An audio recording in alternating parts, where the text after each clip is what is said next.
Ever feel like you're just staring at trading charts, wishing there was some kind of decoder ring, something to help spot potential buy and sell signals? Oh, absolutely. It can feel like searching for a needle in a haystack sometimes.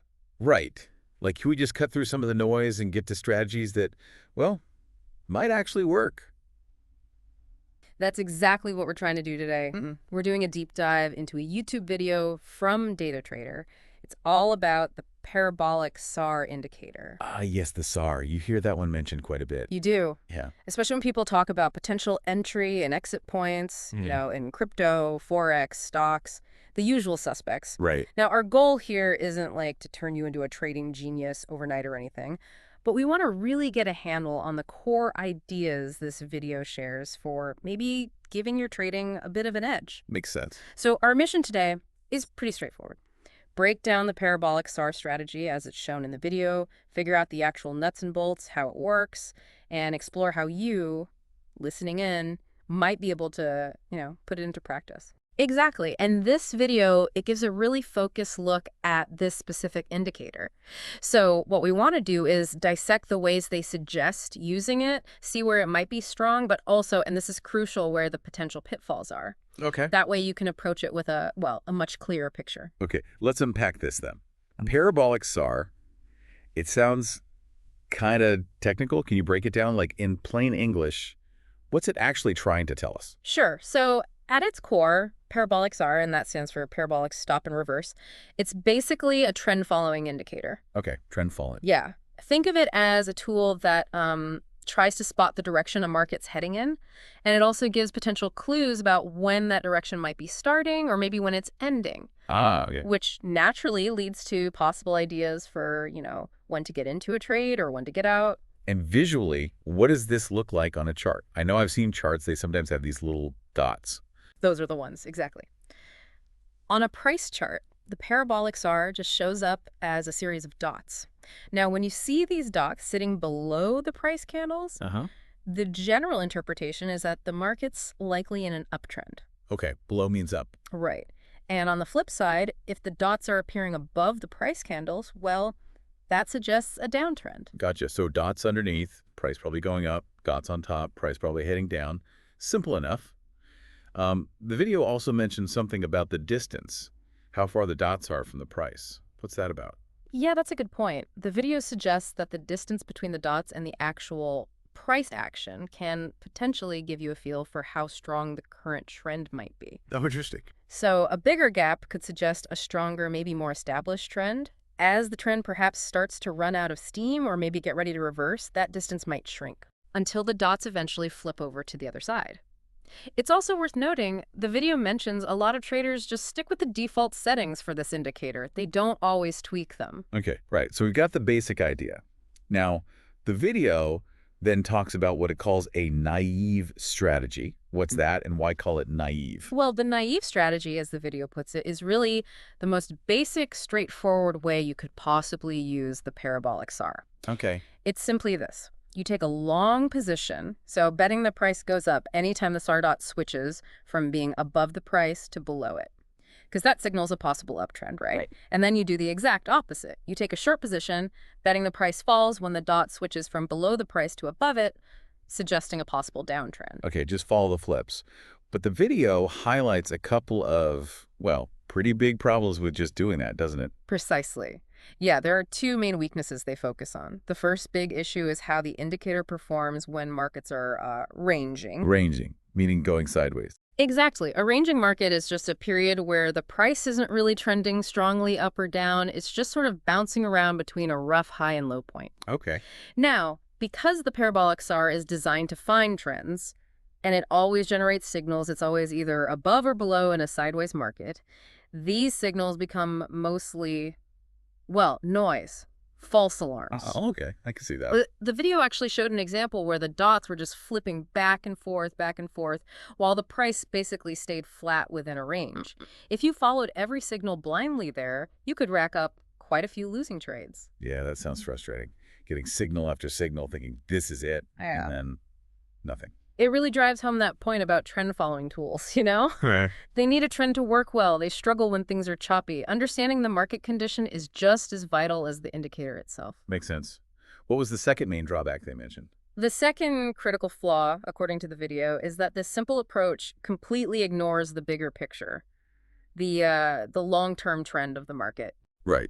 Tunnel vision. Pretty much. You might get a signal from the SAR to go short, say, but if you zoom out, look at the bigger time frame, the market might actually be in a really strong overall uptrend. Uh-huh. Taking that short position then means you're essentially fighting the main current, trying to swim upstream, and statistically that just makes it less likely your trade will work out. Yeah, betting against the tide. Exactly. The video showed a clear example of this, a short signal from the SAR popping up right in the middle of what was obviously a longer-term uptrend on the chart. Okay, so using the parabolic SAR just on its own, it can be a bit misleading, especially if you're not looking at the wider context. Definitely. And that's where the 200 EMA comes in, right? That's the next step the video suggests. Tell us how we use these two together. Exactly right. To tackle that problem of ignoring the long-term trend, the video brings in the 200-period exponential moving average, often just called the 200 EMA. A classic. It really is. It's a very common tool traders use to get a sense of the overall long-term direction.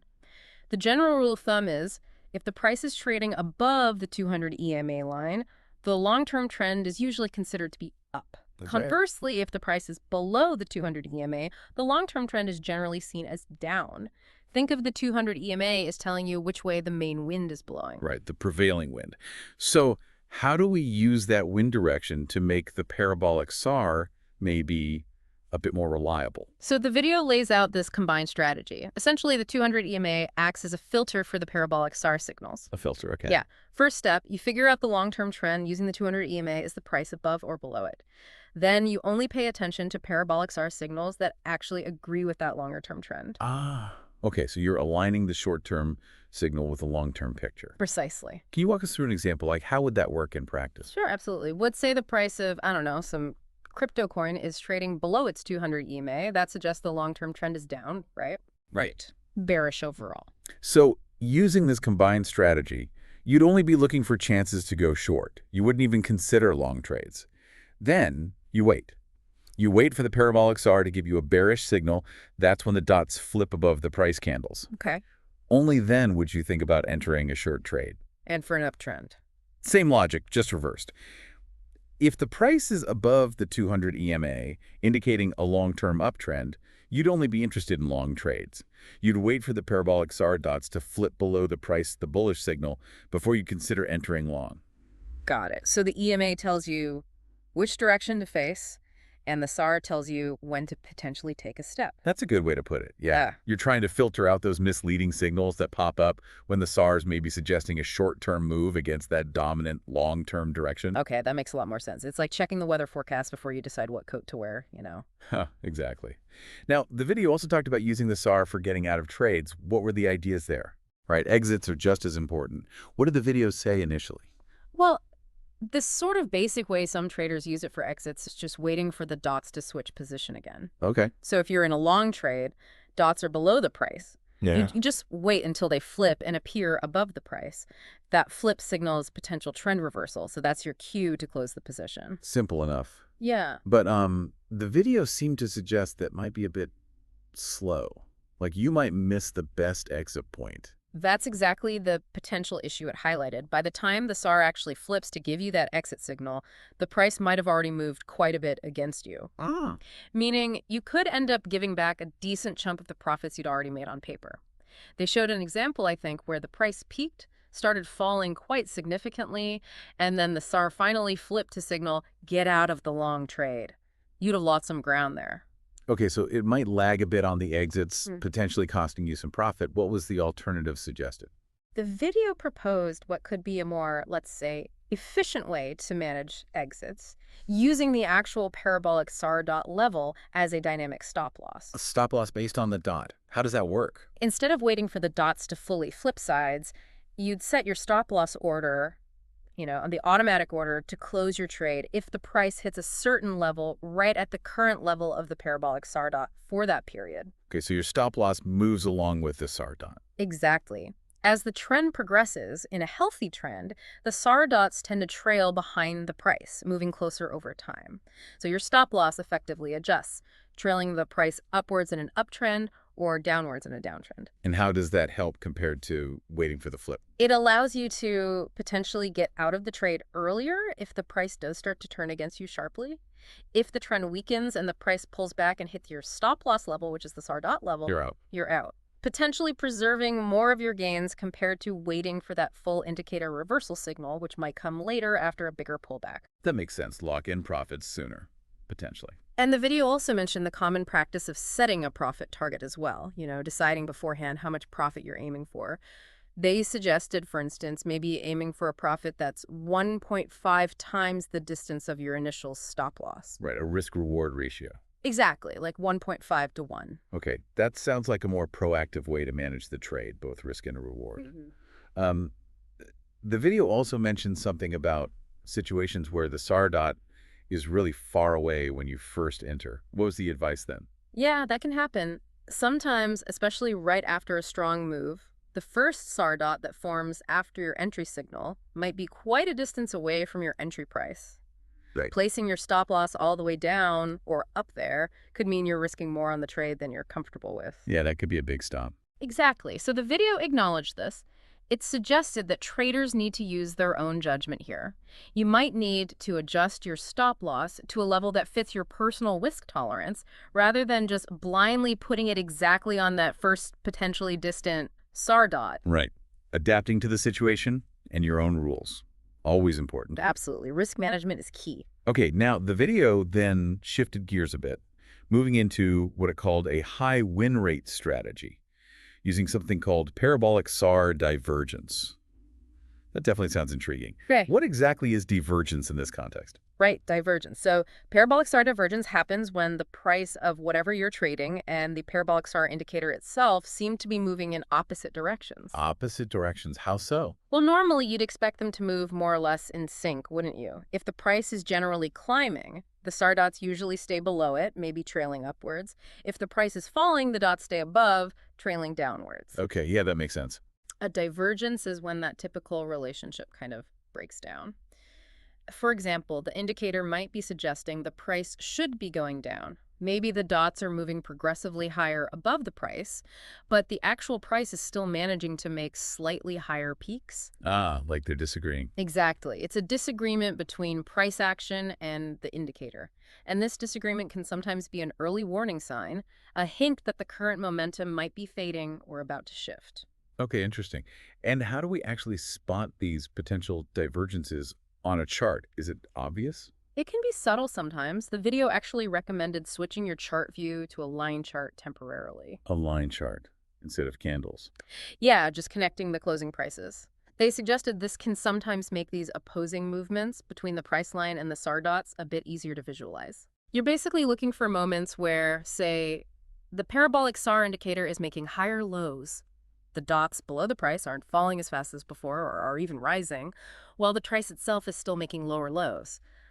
That would be potential bullish divergence. Bullish meaning maybe the price is going to go up. Potentially, yeah. It hints that the downward momentum might be weakening, or conversely, you might see the SAR making lower highs. Dots above the price aren't rising as fast or falling, while the price itself is still making higher highs. That's bearish divergence. Suggesting the price might be about to fall. Right. The video showed visual examples of both of these setups to make it clearer. Okay, so we spot this disagreement. How do we know for sure if it's bullish or bearish?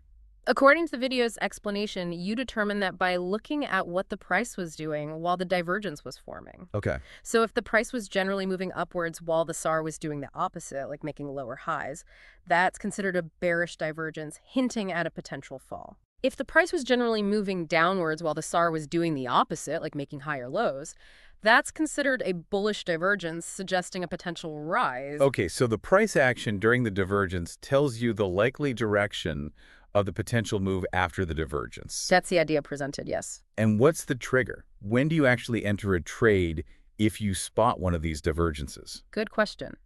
So you've identified a potential divergence. Now, the video suggests you don't just jump in immediately. You wait for the parabolic SAR itself to kind of confirm the expected move. Wait for the flip again? Essentially, yes. For a bullish divergence, where you expect the price might go up, you'd wait for the parabolic SAR dots to actually switch and move below the price. That flip is your entry signal for a long position. Okay. For a bearish divergence, expecting a price drop, you'd wait for the SAR dots to switch and move above the price candle. That's your entry signal for a short position. So the divergence alerts you, the SAR flip confirms. Divergence sets the stage, the SAR flip pulls the trigger. Makes sense? And what about managing the trade? Stop loss, take profit. Ah, Same ideas as before. Pretty much the same logic applies, according to the video. They suggested placing your stop loss right at the level of the parabolic SAR dot at the moment you enter the trade. Okay, using the SAR for the stop again. Yeah. And again, that profit target suggestion came up, aiming for a gain that's maybe 1.5 times the size of your initial stop loss risk. So 1.5R target. Exactly. The video included chart examples to illustrate how these potential entry points, stop loss levels, and take profit targets might look in practice for both bullish and bearish divergence setups. Interesting. So it's a more nuanced approach, looking for those moments where price and the indicator aren't quite singing the same tune. No. Finally, the video just briefly touched on crypto markets. What was the point there? Yeah, it was just a quick comment near the end. They basically mentioned that at the time the video was made, cryptocurrency markets were showing quite a bit of trending behavior. Yeah. And the implication was simply that because parabolic SAR is fundamentally a trend-following indicator, these kinds of market conditions where prices are generally moving in a clear direction, up or down, might be a particularly suitable environment to explore and maybe try out the SAR strategies discussed. Right. Better conditions for a trend tool when there are actual trends. Exactly. All right, let's just quickly tie this all together. We've covered quite a bit from this data trader video. We started with the basics, what the parabolic SAR actually is, those dots above and below the price. Then we looked at why just blindly following its signals, that naive strategy, can get you into trouble, especially when the market's going nowhere or if you're fighting the main long-term trend. Right, those false signals and ignoring the bigger picture. Yeah. Then we explored how adding the 200 EMA could help filter those signals, trying to keep you trading with the underlying trend. Using it as a directional filter. Exactly. We also dug into using the SAR for exits, both the simple dot flip, which might be slow, and the potentially better approach of using the SAR dot level as a dynamic stop loss, plus setting profit targets. Managing the trade more actively? And lastly, we got into that potentially higher probability strategy, trading parabolic SAR divergences, looking for those disagreements between price and the indicator, and using the SAR flip as confirmation. Yeah, we've definitely covered a good range of ways the video suggests using the SAR, from the very basic entry-exit ideas right through to the more refined techniques involving trend confirmation and divergence spotting. Okay, so for you listening, hopefully that gives you a really solid overview of how this specific video breaks down using the parabolic SAR indicator. Now here's something to maybe chew on after this. This deep dive really focused on combining parabolic SAR with just one other tool, the 200 EMA. But think about this. What other technical analysis tools are out there? Maybe different kinds of moving averages or oscillators that look at momentum like RSI or MESED, or maybe even volume indicators. Right, there's a whole toolbox out there. Exactly. How might you potentially combine the parabolic SAR with some of those tools? Could that create even more robust strategies? Could it help you refine your risk management even further? It kind of highlights that ongoing process, doesn't it? Yeah. Always learning, always testing how different tools might work together. Something to explore, perhaps,